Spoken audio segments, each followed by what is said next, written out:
Assalamu alaikum wa rahmatullahi wa barakatuh. Bismillah wa alhamdulillah. Wa salatu wassalamu ala rasulullah. Thank you all for joining us. Let me first start with Surah Al-Fatiha. أعوذ بالله من الشيطان الرجيم. بسم الله الرحمن الرحيم. الحمد لله رب العالمين. الرحمن الرحيم مالك يوم الدين. إياك نعبد وإياك نستعين. اهدنا الصراط المستقيم.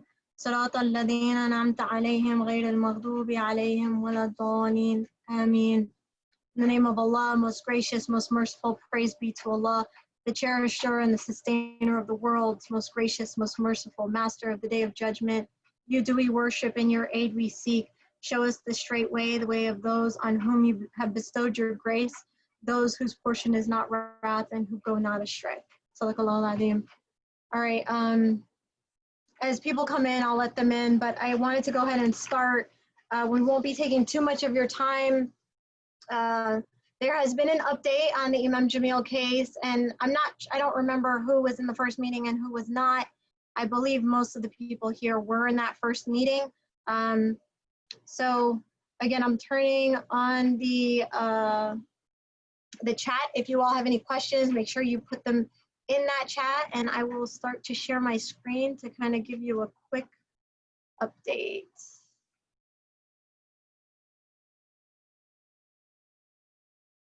And it's not letting me do that. 1 second.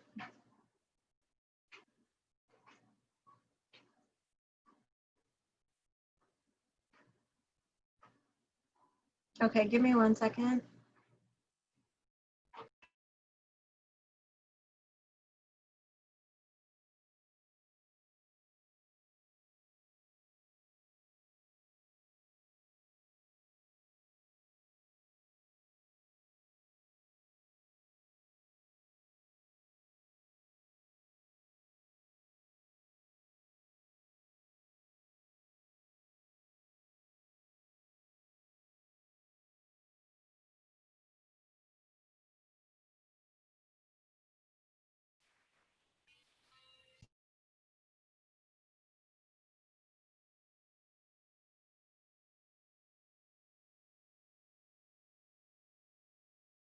Okay, is this visible to everybody? If somebody can unmute and tell me, make sure you can see this.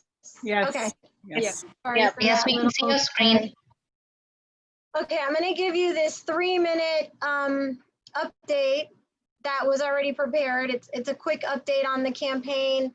Again, this is in preparation for the Atlanta rally that is on the 3rd of October. So this will give you a quick summary of all the steps, and then we'll kind of go into it a little bit more, and I'll give you a more detailed description.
Maha, there's no sound.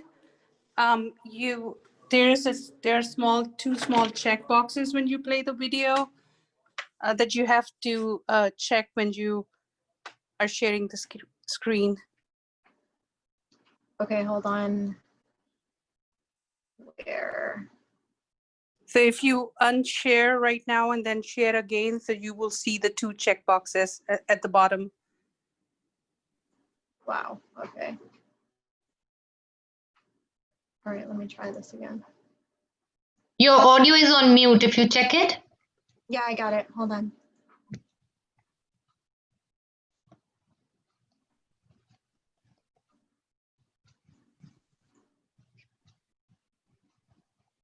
Can you all hear that? Welcome to the free Imam Jamil Linktree tutorial video. In this short video, I'm going to announce our updated campaign relaunch goal to mobilize thousands of students in our nationwide movement leading up to the national rally on October 4th in Atlanta, Georgia on Imam Jamil's birthday, as well as the 3 action items that we need everyone to complete to help demand his freedom. The first link is the Eventbrite to RSVP to the national in-person rally with COVID guidelines on Sunday, October 4th from 3 to 5 p.m. with prominent celebrities and activists to make this the last birthday Imam Jamil spends wrongfully in prison. Next is the call to action for students nationwide, a sign-up form to mobilize thousands of students to present a virtual presentation in their classrooms about the campaign. Upon completion of the form, the student will receive instructions on how to present, including a suggested script and the video links provided. Next is the first action item, an urgent new legal defense fundraiser campaign to help raise funds for Imam Jamil's new legal defense in order to achieve his freedom. However much you can contribute will go a long way. The second action item is an email call template to transfer Imam Jamil to state prison. Here you will find the Federal Bureau of Prisons website. You click the Inmates tab, then voice a concern. Then you will select the location in which Imam Jamil is currently held in Tucson, USP.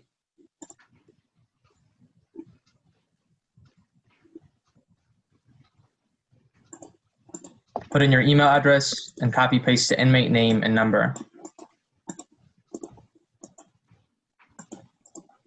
Then the entire body of the letter written below,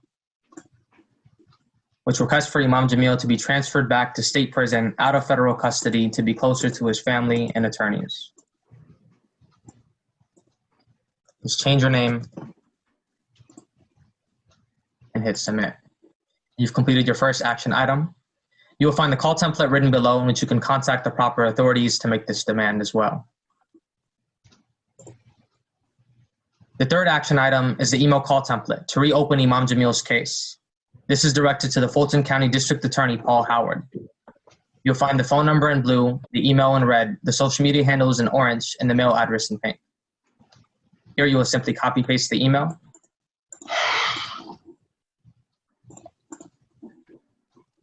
The subject line,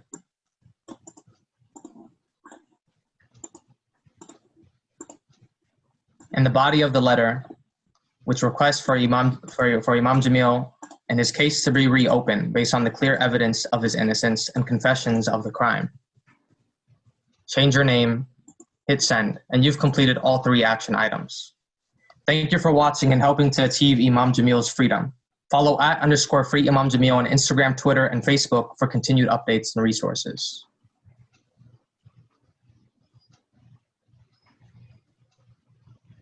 Okay, so I wanted to go through the action plan first so you kind of have an overview of how organized it is. I see that there are a couple students on here that weren't on here last time. So this is a student-based movement. And it's really interesting because a lot of students just don't know who Imam Jamil is. People maybe from my generation do. We know him as A. Brown. He was part of the Black Panther movement. So I am going to share my screen again to kind of give an overview of who he is and what the update is concerning his, concerning his case. Okay, so now I can see all of you and I can see this. So these are basically the social media hooks. So I go to Instagram and then the link tree is right here. And this is where the action plan is. Try to follow them. There's Students for Imam Jamil, which is _free Imam Jamil, and then there's free Imam Jamil without the underscore. I would follow both of them. And then here's the Facebook page, and this gives you like constant updates of what's happening. Okay, so when you click on it, you get this link tree, and this is what we were watching on the video. And before we kind of jump to it, I wanted to give you an overview of who Imam Jamil is, right? And this is on here. So when you scroll down here, learn more about Imam Jamil, Al-Amin, and this is not working for me today. And this tells you exactly who he is. And I know on the first call that we had, I went into detail. We had Brother Kyrie, who is his son, who's now an attorney, also working on freeing his father. And they're actively trying to get this case reopened. And I'll explain why shortly. So these are all of the accomplishments of Imam Jamil and why it's so important. This is a man who is a civil rights activist. He laid the foundation for the civil rights movement, laid the foundation for the Black Lives Matter movement, and he was heavily involved in advocating for human rights. He was taken as part of the Counter-Intel Pro intelligence, where they were basically targeting people. And at the very least, alhamdulillah, he's alive, but he's serving a life sentence for a crime he never committed. We have a confession of who committed the crime, and the person who committed the homicide was, he gave the confession under oath during another trial. He has given 3 written, sworn confessions that he is the person who committed the crime that Imam Jamil is being held for. This was a state crime, and he's being held in a federal prison, and this is his 21st year in prison. So we have a leader of our community who was a very heavy activist for all of us. He was an activist for Black Lives Matter. He was an activist for the Bosnian, when there was the genocide of Bosnia, and this goes through all of his accomplishments. You know, beginning with his involvement in the NAG and going on into, you know, when he was known as H. Rap Brown, and he created the American Muslim Council, and on and on and on. He basically had a community in Atlanta, Georgia, where he cleaned up the community. He was a servant to the community. He really just committed his life to service, and we've abandoned him. So at this juncture, it is absolutely our duty to demand that he is free. There is no reason that he is even held for another day. So here is the confession that we spoke of in the first meeting that we never really showed.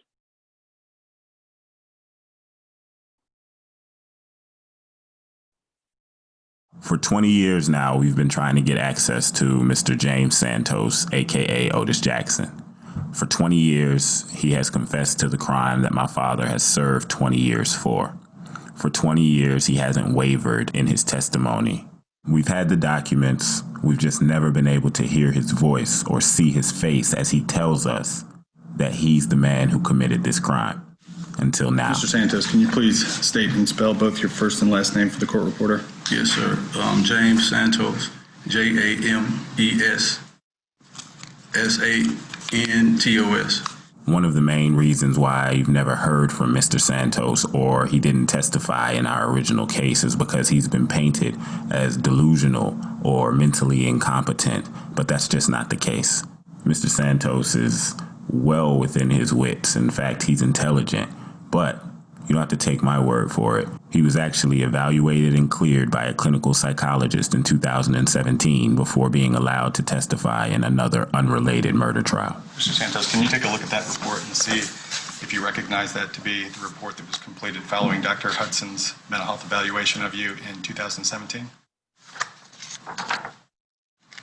Yes, sir. Does it appear to be a fair, true, and accurate depiction of that report? Yes, sir. At this time, I'd request to move into evidence with the marches defense 28. It was my understanding there was no objection. That is correct, Your Honor. I'd like clarification about the dates of this one. It said August 2017. Clarification that predates. Yeah, yes, sir. So for clarification, Mr. Santos, it looks like the evaluation was done on July 31st. The date of the report is August 1st, 2017. Is that right? Yes, sir. Okay. 28, defense exhibit 28 will be admitted. Mr. Santos, based on his evaluation, did Dr. Hudson ultimately opine that you demonstrated a factual and rational appreciation of the legal process with no evidence of a mental illness or intellectual deficit. Further finding that you have an agenda for providing testimony which is consistent with your philosophies, lifestyle, and life history. Is that all correct? Yes, sir. Crazy what you can find out when you ask an expert. What's also interesting is that though the description given by the victims was not accurate in describing Imam Jamil Al-Amin, it did describe someone else, the primary descriptors being 5'8", 5'9", with cold gray eyes. Now, I don't know if Mr. Santos has cold gray eyes, but I wonder how tall he is. How tall are you? 5'8". Another element of the description given was that the shooter was wounded. My father was not wounded, and other officers attested to the fact that the victims were indeed marksmen. So if they said they wounded the shooter was wounded. However, Mr. Santos was wounded, but I'm not going to play a short clip of him saying he was wounded. From this point forward, I'll just play his entire testimony about that night, followed by a reading of the written confessions he's provided in the past. From October of 13th of 1997 until December 22nd of 2000, correct? Yes, sir. All right. Do those dates again, please. Yes, sir. October 13th, 1997 to December 22nd of 2000. Yes, sir. All right. Isn't it true that during that incarceration, you contacted the Federal Bureau of Investigations and told them that you had committed a murder and were involved in the shooting of a cop in March of 2000 in Atlanta, Georgia? Yes. You did? Yes. All right. And you couldn't have because you were in prison in Nevada, right? No, sir. I got out of prison in 2000 in February. I was on house arrest when the murder took place.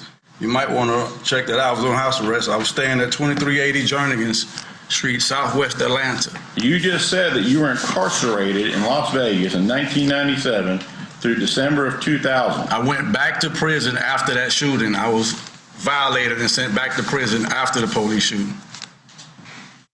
That's why it says BP by my name. That's parole violation. If you look at the photo, it says BP beside my number. That means parole violation. You violated your probation because you went back to prison. Exactly. I violated after the shooting. You were interviewed by the Federal Bureau of Investigations for that out there in Nevada prison, were you not, in July Yes, sir.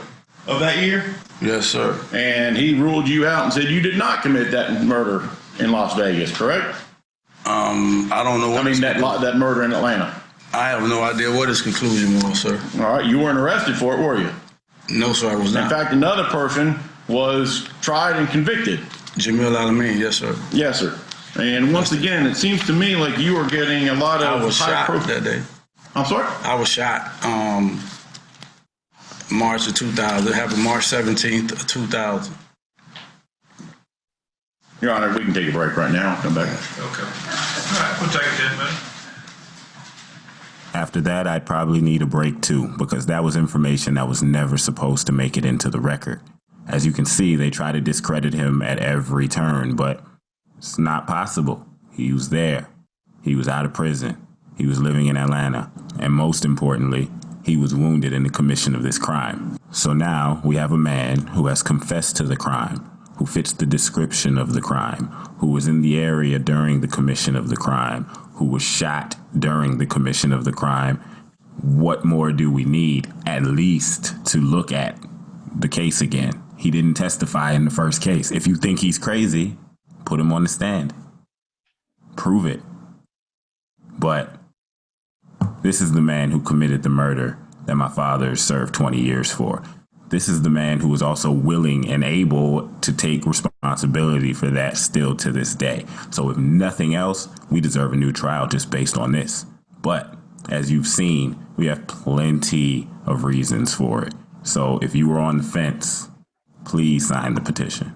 Please share the petition. We have to let the Conviction Integrity Unit, the Fulton County District Attorney's Office, and Mr. Paul Howard know that we're paying attention and we demand fairness and justice in this matter. As always, it's free Imam Jamil, and I'm going to leave you with a reading of an article about the confessions, which will give you some more detailed insight into what he's been saying for the last 20 years.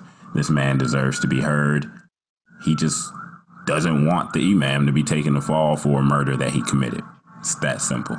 Okay, so I wanted to play that because it's such compelling evidence. And, you know, we cannot allow them to take our leaders when there is a confession, because this sets a precedence that they could take any of our leaders.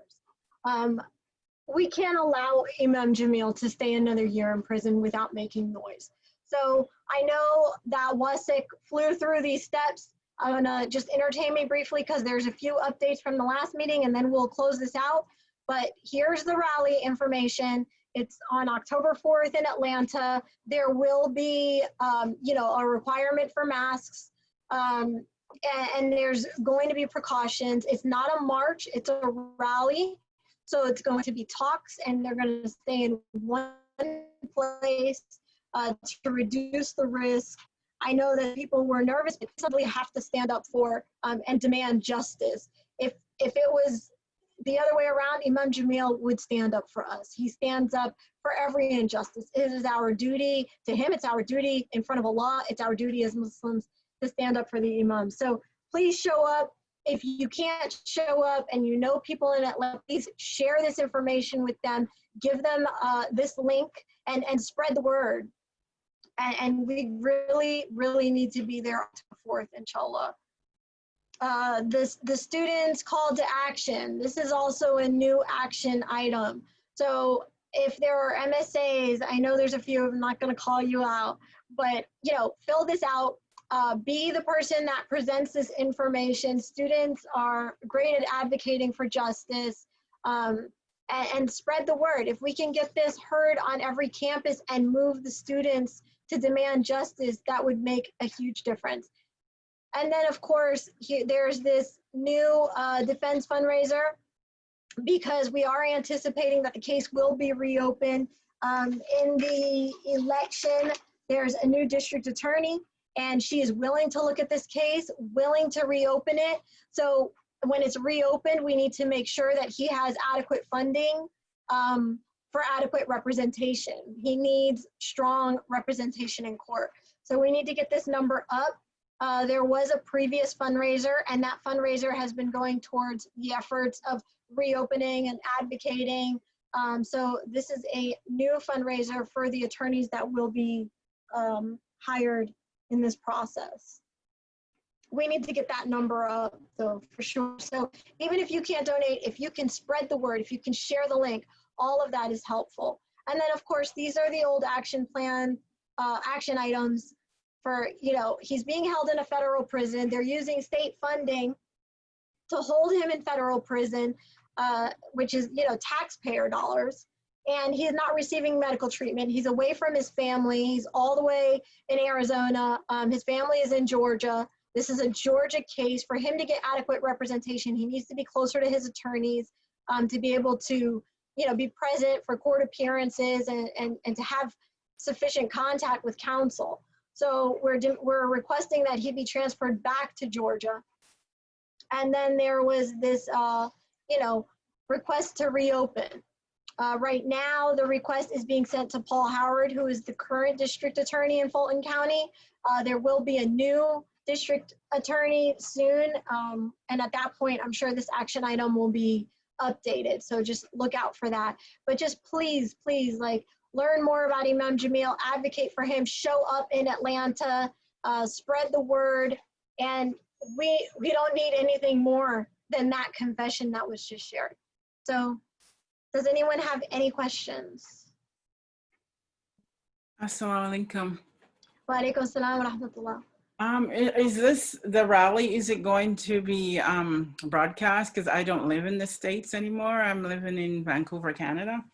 Okay, so we are working on that. There are at least local press that's on it. I'm glad you brought that up, because one of the things that they're requesting is if anybody has a national press contact, whether it be MSNBC, CBC, CBS, I'm sorry, or CNN, that we try to connect them with that contact. So that's something that we're working on.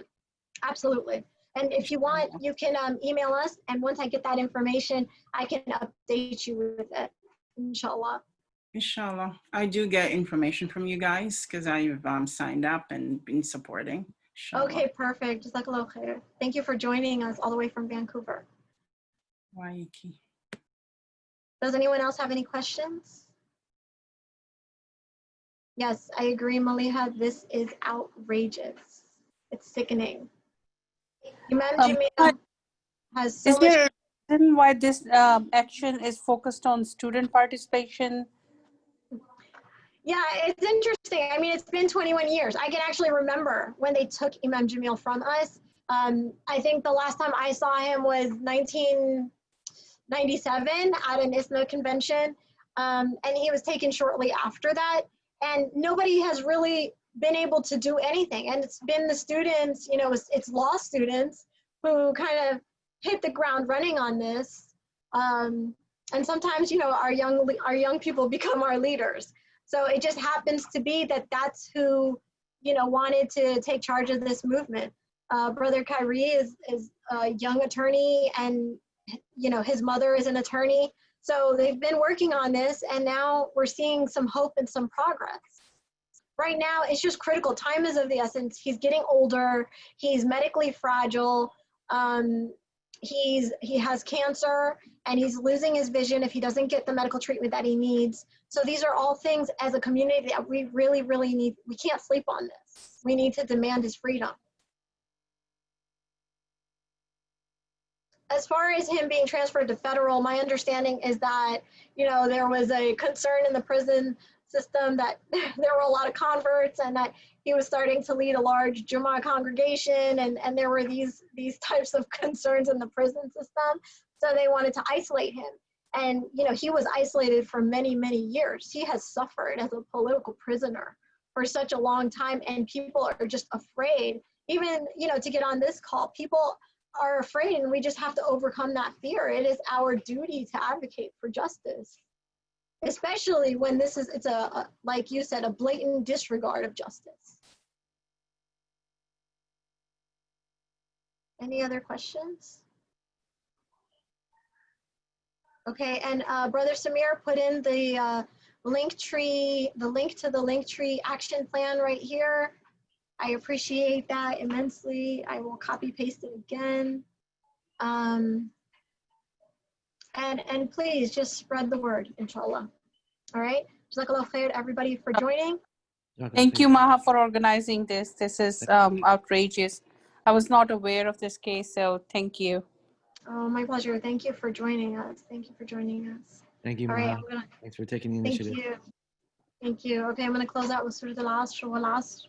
أعوذ بالله من الشيطان الرجيم بسم الله الرحمن الرحيم والعصر إن الإنسان لفي خسر إلا الذين آمنوا وعملوا الصالحات تواصوا بالحق وتواصوا بالصبر. السلام عليكم ورحمة الله وبركاته. Assalamu alaikum. وعليكم السلام.